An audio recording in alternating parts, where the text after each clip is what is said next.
am today has helped mold me. Seeing someone at their lowest point physically, and ALS does that to you. I've got the ALS awareness ribbon on for a reason. It's a horrible disease, and it takes everything from your body. And someone who is a big football player like my dad and a big, strong, loud guy, for everything to be taken from you is something that is heartbreaking. But to see how he responded, to see how he led our family, even at his lowest physical point, it was something that I'll never forget. And some of his last days, I learned some of the most valuable lessons I'll ever learn in my life, and hopefully take that in leadership with this team and with my family at home. Luke, I think you were on the last Auburn team to win the Iron Bowl. What would it take to get that done this year, and does it help that it's at home? Always helps when it's at home. I can tell you that. I love playing away games. As a football guy, I love it. It's cool to go to different universities, different stadiums, and get that atmosphere. But there's nothing like Jordan-Hare Stadium in the fall. So, just everybody being locked into the whole season and not taking another game for granted. You got to think about it. I mean, Iron Bowls, it can happen. You can win the Iron Bowl or lose the Iron Bowl at any given moment, not just in the game. We need to build that momentum throughout the season. Every game is going to be a challenge, starting with the first game. And that's how we got to take it game by game, step by step, and just stay in the process. Luke, the last couple of years you had Tank. Even when things weren't going well, you could always kind of feed Tank. How different will this offense be? There's still questions at quarterback, and Hugh addressed Jarquez. He can't really talk about that yet. Yeah. I mean, so you've got some issues. How different can this offense look, and how would you like to see it develop quickly? I think the offense still looks really good, which really speaks on our versatility. We've got a bunch of new pieces, a bunch of old pieces, and guys who can do multiple things. Wide receivers, tight ends, running backs, and I know I've talked to Elijah about the defense the same way over there. So I think just the versatility of our team is going to carry us forward. Even though we may not have the one spotlight guy, we've got a bunch of guys that can do a bunch of different things, and oftentimes that's better than having one guy. A lot of people have asked the question about the impact of locker room on NIL on locker rooms, not yours specifically. One guy getting a lot, some other guy maybe not getting as much. How big a challenge is that to you? I think it's obviously a challenge. Humans, we're going to think about those things, but Coach Freeze has addressed us and done a really good job with it. He has said, operate out of your blessing and not your entitlement. And I've carried that with me because NIL, as weird as the whole times and everything are, it is a blessing for us. I've been very fortunate and blessed to be able to do things for my family that I wouldn't have without NIL. So not worrying about other people, not worrying about who this guy or that guy's getting or what he's getting, operating out of my blessing and not my entitlement. So that's been a huge thing for me. What are your thoughts about Texas and Oklahoma joining the league? I think it'll be interesting. It's definitely something. So many new things now that I'm getting toward the end of my career. It's so weird. Like when I came in, NIL wasn't a thing. When I came in, the transfer portal, it wasn't a thing. So all these different things happening, these different groups coming into the SEC, different schedules happening.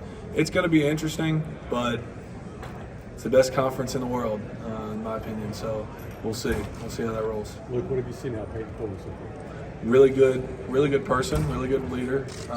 Obviously, he's a two-time captain at Michigan State, and rightfully so. He's got really good leadership qualities, and I think that a lot of the guys trust him, and that's the main thing. Whenever you come in and you're a new guy on a team, especially a team that has some older guys on it, like myself, Cam, and a bunch of other guys on the offense that have a lot of experience. So he's built a lot of trust, and that's a big thing for me.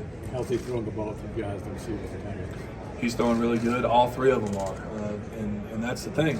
Each guy brings a little bit different skill set to the fall, but we're going to check and see, and it's going to be fun. I mean, I'm an older guy. I've seen a lot of quarterback battles in the past. I mean, I've been around them with Bo coming in as a freshman, with Joey and Malik Willis and all those guys. So I'm excited to see how it turns out. Specifically Peyton, what was he do well throwing the ball? I mean, he's just such a savvy quarterback. He's a savvy guy. I mean, he is a veteran quarterback, and you can tell. He's got the swagger to him. He's got just that it factor when it comes down to experience, and he's got a lot of it, which I'm excited for. What do you tell Peyton or some of the other quarterbacks that have come in over the years about the level of play in the SEC and how you have to adapt to it? It's just a physical game, man. And you may think that if he's a quarterback, it's not as physical. Trust me, it is. It's a really physical game, and there's a lot of speed. From what I've heard and what I've played against, there's a lot of speed in the SEC, and that's something that you got to get used to coming from another conference. Look, you've had a chance to be on the other side of the ball. What are your first impressions about Auburn's defense and what other SEC offenses are going to have problems playing against it? Yeah, our defense, we've got a bunch of speed, a bunch of length. We have a really deep defensive line room, which is something that we needed, and we've got that now. And our secondary, everybody knows, is a very big part of our defense. We have a really strong secondary. So it feels like on those three levels, we've got a lot to work with this year, and it's gonna give us some pains in practice, but it'll be good come game time. What was your initial thoughts when Hugh Freeze got the Auburn job, and the fact you went from a coach who really had no SEC background to a coach who's got a deep SEC background? Yeah, I think experience in the SEC is always a positive, and we were sitting there figuring out, okay, who's going to be our coach. There's just a lot more. We're much more assured now, knowing who we have here, knowing what he's about. He's been in the SEC. He's beaten teams that we need. He's beaten Alabama. I know somebody wanted me to say it, but he's beaten Alabama, and it's a big deal. So I bought into what he's saying. Our team's bought into what he's saying, and we're kind of bringing a message as leaders that our young guys are starting to buy in as well. How have you get to know him as a person?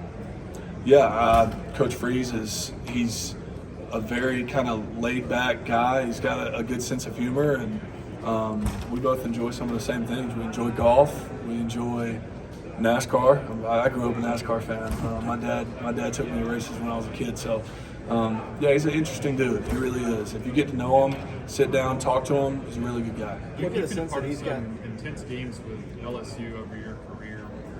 What's it going to be like for you maybe when your career is done and they're not playing every single season?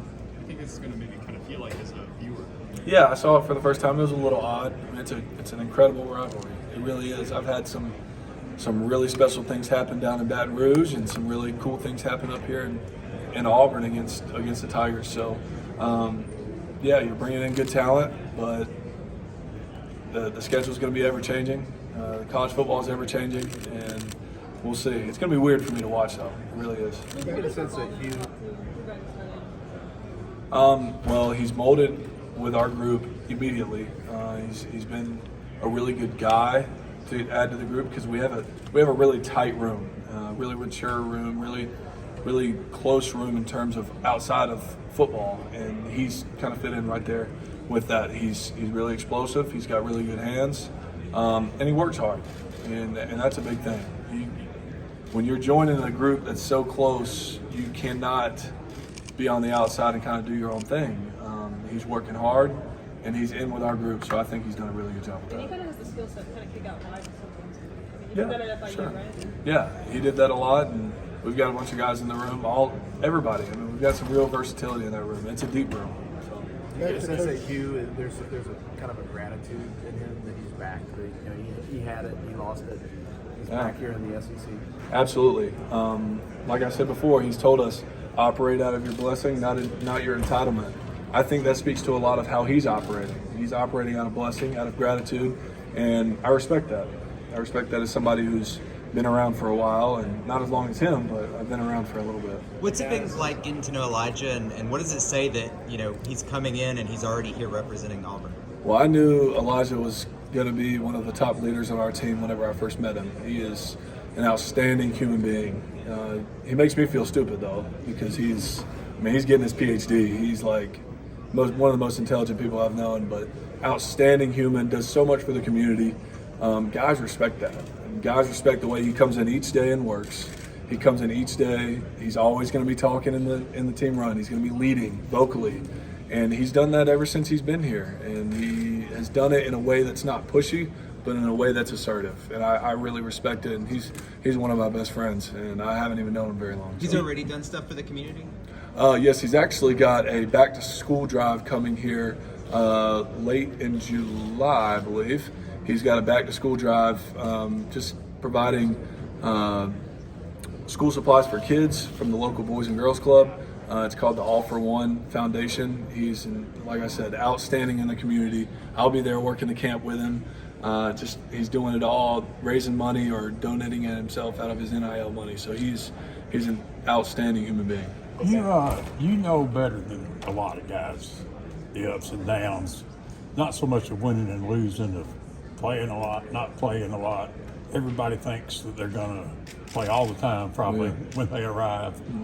What do you tell young guys about what's ahead of them? Man, I just don't listen to what other people tell you and what you should be doing. That's a big thing. A lot of people hear something so much, oh, you should be doing this, you should be doing that. At the end of the day, in college football, the best player is going to play at that time. There's millions of dollars on the line. The best player is going to play. So get yourself better, work on what you can work on, control what you can control, and that's going to create your destiny. That's going to create your playing time. And I feel like so many people need to hear that, just because there are so many guys who expect to have a certain amount of this or expect this, but you work for every single bit of it in the SEC. The guys over at Georgia are getting ready to work with Mike Bobo. What comes to mind when you think about the season he coached you and what you got to see from him? Yeah, Coach Bobo's an incredible offensive mind. We had a lot of guys on the offense respect him, and he is a seasoned SEC coach. He's been around for a long time, and I think that there has to be something to say about that, about being around for a long time. I like Coach Bobo, and I wish him nothing but luck, and see how they do. What advice would you give Georgia players about his expectations, what he's going to be looking for? Just work hard and study hard, just like everything, man. I mean, college football is such a tough game, but such a detailed game that every single team, every single offense, every single defense has to be locked in. And then speaking of Georgia, I mean, you've faced that defense a good few times here. I mean, what are your expectations about having to face them again this year after another national championship? I'm excited to. It's one of the greatest rivalries in college football. It's the Deep South's oldest rivalry, and I love playing them every year. I can't wait to play and give them our best shot, and we'll see. They're working, we're working, everybody's working right now. So just work as hard as we can and do as well as we can right now with staying in the moment and working on our process. Thank you. Look, you're coming towards the end of your career. You've had some ups and downs at Auburn, even team-wise. How exciting is it for you to be a senior and be a part of a team that's trying to, lead a new era, get this thing launched, and get Auburn back to where it wants to be? Absolutely. I mean, being able to be one of those leaders is something that I've dreamed about for a long time, and there's nothing like having the respect of your teammates, having the respect of your teammates to the point where they will follow you anywhere, and that's kind of what I want to be done. We've got a really good core group of leaders. We've got guys who have been there, have done it before, and really the biggest thing for us is just keep on building on our winning culture. Everybody's trying to build a winning culture right now. Everybody. Whether you won the national championship last year or whether you finished 500, it doesn't matter. Everybody's trying to build the same thing. Everybody's working right now, and I'm so blessed and excited just to be able to lead these guys and get to know these guys on a deeper level. And y'all's tight end room, it's a bunch of old guys, and there's Micah. What have you seen from Micah, especially from year 1 to year 2 with him? There's been so much maturity there. He's gotten a lot more reps than people think in practice. Because when you're a young guy, usually you have to earn your stripes, and he's talented enough to where he has gotten a lot of reps in practice. And Micah's matured so much. I love him. He's a great human being. Love that guy. He's working every day. He's working. You can see it. You can see it in his route running. You can see it in his blocking. He's always been a physical guy. It's something that I've admired since he's been here, because that's kind of how I earned my stripes around here, was just being able to stick my nose in there and do whatever the team needed, and he's kind of similar in that way. So he's doing really good. Like you said, a very mature, old group, and I can't wait to get the season started.